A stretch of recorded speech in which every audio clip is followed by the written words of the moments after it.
Hey welcome everyone, welcome to investor cause YouTube channel. कैसे हैं आप लोग? आशा करेंगे आप लोग बढ़िया से होंगे। आज का दिन आपका बढ़िया जा रहा होगा। सो आज के वीडियो बहुत इंपॉर्टेंट वीडियो है। बहुत सारी चीजें इस वीडियो से आपको सीखने को मिलेगा, खास करके ऐसे समय पे जब मार्केट गिर रहा है। और गिरते हुए मार्केट में बहुत सारे स्टॉक आज के दिन सस्ता है, लेकिन सवाल ये है कि वो कौन सा कंपनी है जो आज के दिन सही वैल्यूएशन में है, सही में सस्ता है। ऐसे बहुत सारे स्टॉक है जो टॉप से गिरे तो है, लेकिन आज भी वो सस्ता नहीं है। वो सस्ता आइडेंटिफाई कैसे करना है, इसके लिए मैं एक पूरा सीरीज आप लोगों के लिए बना रहा हूं। और ये सीरीज जो है वो पूरा का पूरा फंडामेंटल के बेसिस पे डिसाइड करना है कि ये कंपनी सस्ता है या नहीं। तो सिर्फ एक वीडियो को नहीं देखना है, इस सीरीज के सभी वीडियो को देखना है, तो जाके किसी भी कंपनी को आप आइडेंटिफाई कर पाएंगे कि वो कंपनी आज के दिन सही वैल्यू पे है या नहीं है। ठीक है, बहुत सारी चीजें सीखने को मिलेगा और फाइनेंस को ना एकदम आसान भाषा में समझाएंगे, एकदम आसान। ठीक है, ताकि सिर्फ अगर आपको प्लस माइनस भी करना आता है ना, आप मेरे वीडियो देखकर समझ पाए कि ये कंपनी आपके लिए सही होगा या गलत। इवन आपके पोर्टफोलियो में अगर ऐसा कोई स्टॉक है तो आप समझ पाए कि सही है या गलत है। ठीक है, तो पूरे सीरीज को देखिएगा, सिर्फ एक वीडियो को देखिए ये मत समझो कि अरे बहुत कुछ सीखिए। पूरे सीरीज को आपको देखना है। ठीक है, तो आज मॉर्निंग में मैंने आप लोगों को एक चीज अपडेट किया था, ध्यान से देखिएगा। आज मॉर्निंग में टेलीग्राम में मैंने आप लोगों को एक चीज अपडेट किया था, मैं एक बार आपको दिखा दूं। मैंने कहा था, एक स्क्रीनशॉट मैंने शेयर किया था और मैंने यहाँ पर लिखा था, ये दो रेशियो के बारे में जरूर पढ़ लेना गूगल में सर्च करके। एक है ईवी बाय इबिडा, दूसरा है पीईजी रेशियो। क्या है ये? ठीक है, मैंने कहा कि गूगल सर्च करके इनको पढ़ना जरूर। ये आपको क्या बताता है, क्या सिखाता है, जिन लोगों ने सर्च किया होगा थोड़ा बहुत आइडिया आ गया होगा, आज इस वीडियो में और भी क्लियर हो जाएगा। ठीक है, तो ये मैंने आप लोगों को मॉर्निंग में बताया था कि क्या कंडीशंस है, क्या पढ़ना है आपको। जो लोग जुड़ना चाहते हैं टेलीग्राम चैनल पे, वीडियो के डिस्क्रिप्शन में आपको लिंक मिल जाएगा। ठीक है, जाके वहां से आप जुड़ सकते हैं। चलिए, वीडियो को ज्यादा लंबा भी नहीं करेंगे। तो सबसे पहले ना, आज मॉर्निंग पे मैंने क्या ट्रेड किया मैं वो बताता हूँ। आज मॉर्निंग में मैंने 10 स्टॉक लिए थे। मैंने कल की वीडियो में आप लोगों को कहा था कि मार्केट में गिरावट आ सकता है, तो जब गिरावट आया तो 10 स्टॉक्स मैंने लिए, जिसमें 86,000 का रनिंग प्रॉफिट। जब मैं इस वीडियो को बना रहा हूँ तब 86,000 का रनिंग प्रॉफिट मेरा चल रहा है। 3 पोजीशंस मेरे ऑलरेडी होल्डिंग में थे। आज मैंने ऑलमोस्ट 10 पोजीशंस बनाए हैं। अभी जो 10 पोजीशन है, इनमें एक चीज मैंने कॉमन रखा, एक चीज मैंने ध्यान में रखा। ठीक है, वो क्या है, ध्यान से सुनिएगा। ठीक है, चलिए आगे बढ़ते हैं। सबसे पहले समझते हैं ईवी बाय इबिडा क्या है। ईवी बाय इबिडा क्या है? ठीक है, इसको सबसे पहले हम लोग समझते, देखिए क्या है ये ईवी बाय इबिडा। मान के चलिए, फॉर्मूला देखने से पहले एक चीज मैं बता देता हूँ। मान के चलिए मैं किसी कंपनी को खरीदने जा रहा हूँ आज, और वो जो कंपनी है वो मुझे पड़ रहा है, मान के चलिए 100 करोड़ का। कंपनी 100 करोड़ का है और मैं खरीदने गया, मैंने खरीद भी लिया। अब खरीदने के बाद मुझे पता चला कि अरे इस कंपनी में तो 20 करोड़ का लोन भी है जो मुझे चुकता करना है। 20 करोड़ का लोन भी है जो मुझे चुकता करना है। तो एक तो मैंने 100 करोड़ देके खरीदा, उसके बाद और 20 करोड़ मुझे देना पड़ा। तो इस कंपनी का एक्चुअल वैल्यू क्या निकला? As of now 120 crore.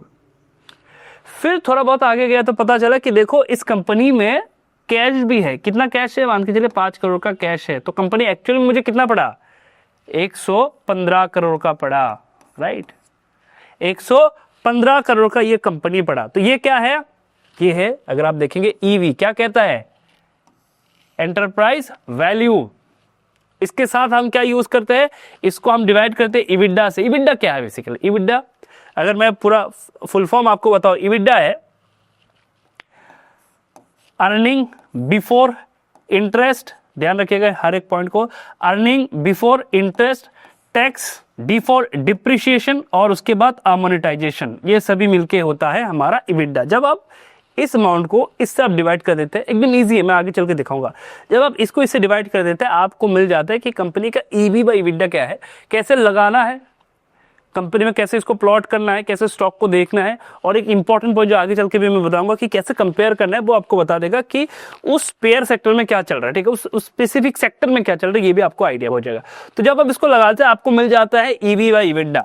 अब इसका एक स्पेसिफिक नंबर है, पर मैं आपको एग्जाम्पल दिखाता हूँ इसका क्या क्या एग्जाम्पल है। ठीक है, सबसे पहले हम देखते हैं एग्जाम्पल क्या है इसका। ठीक है, चलिए सबसे पहले हम देख लेते हैं एग्जाम्पल क्या है।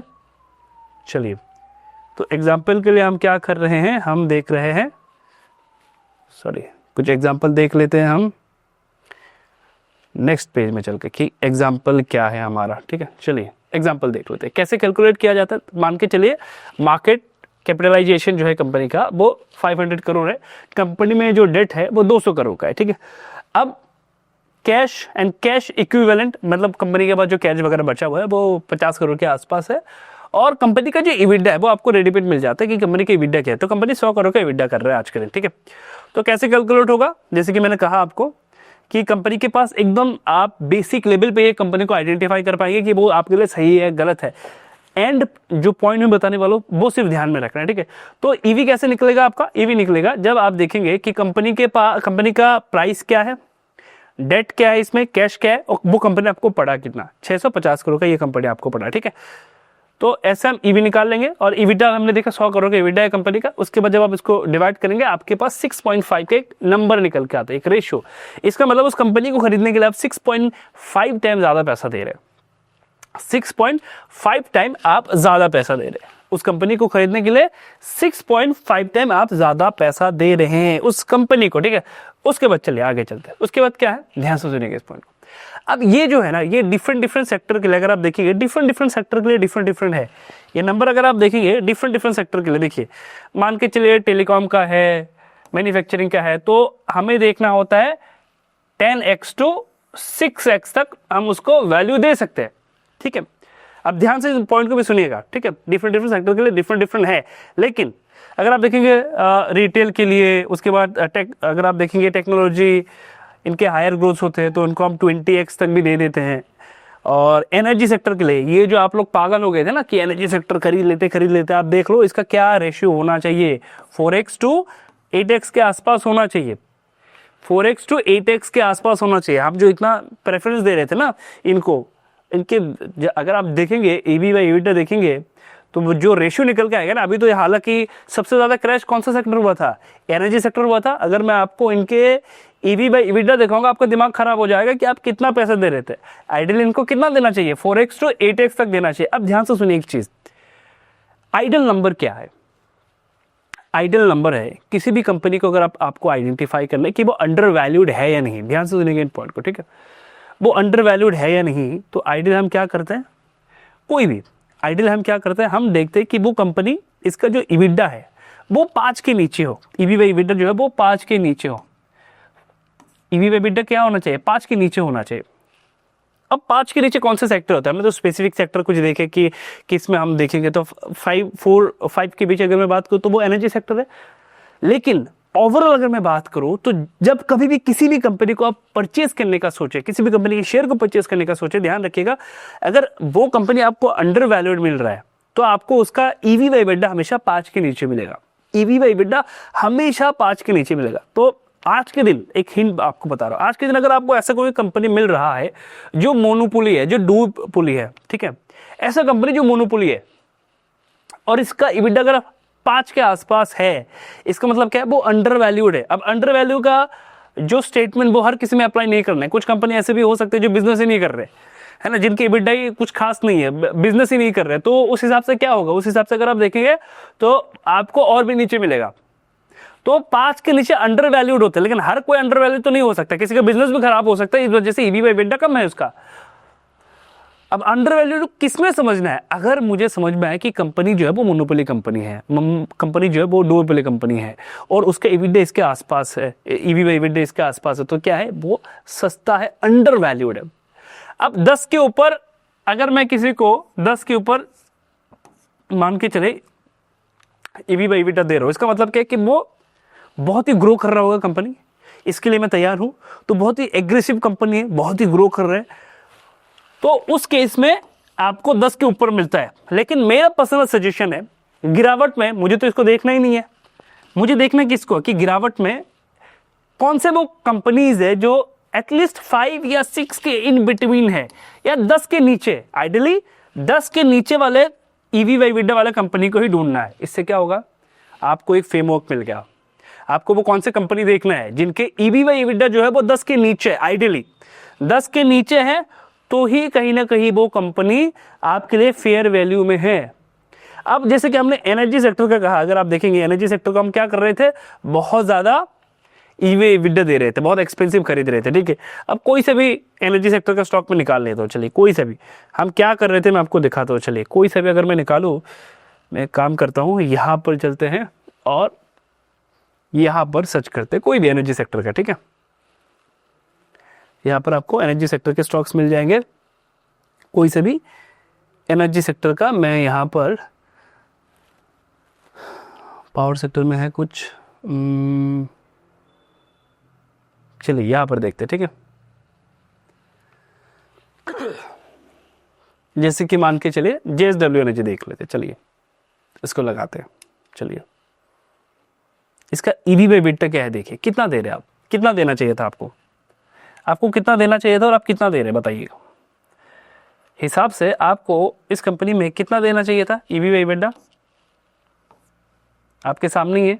आप मुझे कमेंट में इसका जवाब बता सकते हैं कि हिसाब से इस कंपनी को आपको ईवी बाय EBITDA कितना देना था। पावर सेक्टर के लिए क्या था याद है आपको, 4x to 8x मैक्स। चलो छोड़ ही देते, 4x to 8x, मैं कहता हूं 10 तक दे दो। आप कितना दे रहे थे, ये तो इस गिरावट के बाद कितना दे रहे थे एक बार आप देख। अभी क्या चल रहा है वो देखिए, अभी ऑलमोस्ट 20 चल रहा है EBITDA, यानी कि अब 20 गुना ज्यादा पैसा दे रहे हैं इसको खरीदने के लिए, ठीक है। 20 गुना ज्यादा पैसा दे रहे हैं आप खरीदने के लिए। चलिए ये तो हो गया, कुछ और भी देखते हैं पावर सेक्टर का, कुछ और भी समझ में आए कि और क्या खरीद रहे हैं हम लोग, ठीक है। चलिए पावर सेक्टर का इसके जो पेयर कंपनीज है और देखते हैं, जैसे कि मान के चलिए अडानी एनर्जी देख लेते हैं, इसका क्या कंडीशन है। हर किसी ने खरीदा, भर भर के खरीदा। ये अभी भी 17 में है, अभी भी ये 17 में है, इतने गिरावट के बाद भी, ठीक है। इतने गिरावट के बाद भी क्या गिरावट आया है देखिए, ये 1300 से ये ऑलमोस्ट 600 तक आया था। अगर मैं बात करूँ इसका हाई क्या था, अगर आप देखेंगे तो आई थिंक 1275 का था, और आज के दिन ये कहीं पर 755 में है। उसके बाद भी इसका ईवी बाय EBITDA जो है वो 17% है, 17 पॉइंट समथिंग है। आप सोच के देख लीजिए आप कितना पैसा दे रहे थे इस सेक्टर में।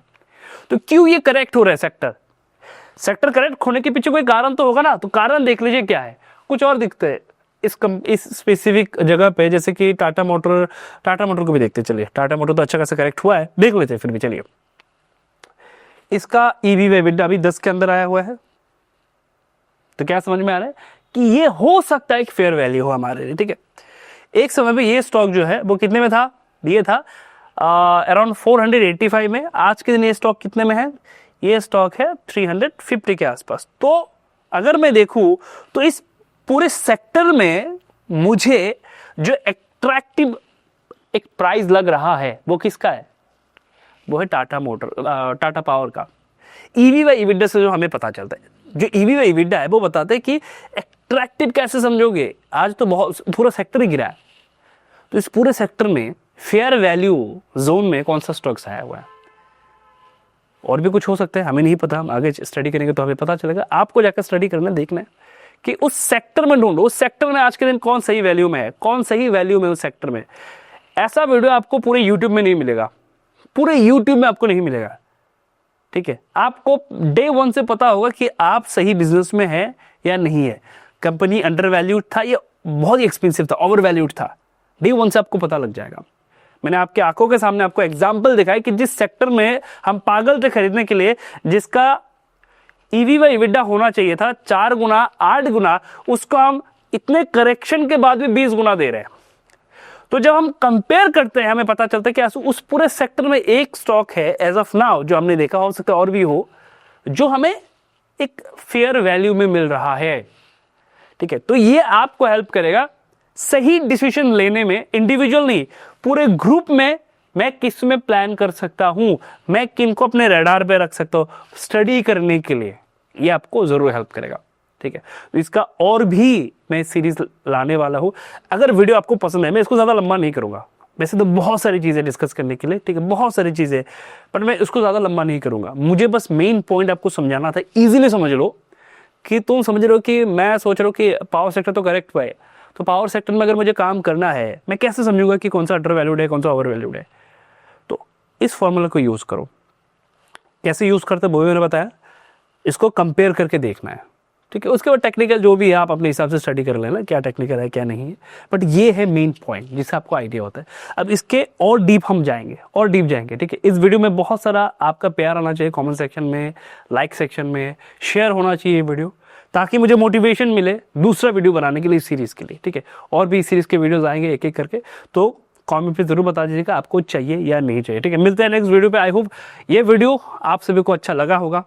चैनल पर नए हैं सबसे पहले सब्सक्राइब करें, दोस्तों के साथ शेयर करें। मिलते हैं नेक्स्ट वीडियो पे, तब तक के लिए वीडियो देखिए, सीखिए, समझिए, नोट बनाइए और आगे बढ़ते रहिए।